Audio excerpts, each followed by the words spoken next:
ะเลอ่าบนทะเลนะพายุเข้าเมืองภูเก็ตค่ะ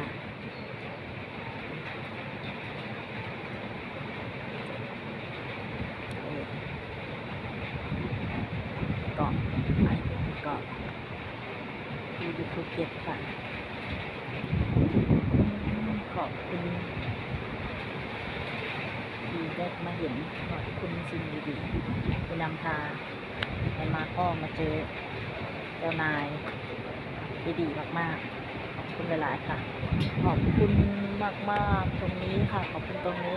แล้วก็ขอบคุณตรงนี้ค่ะขอบคุณพลังงานดีๆขอบคุณทุกสิ่งทุกอย่างค่ะขอบคุณมากๆค่ะดูแล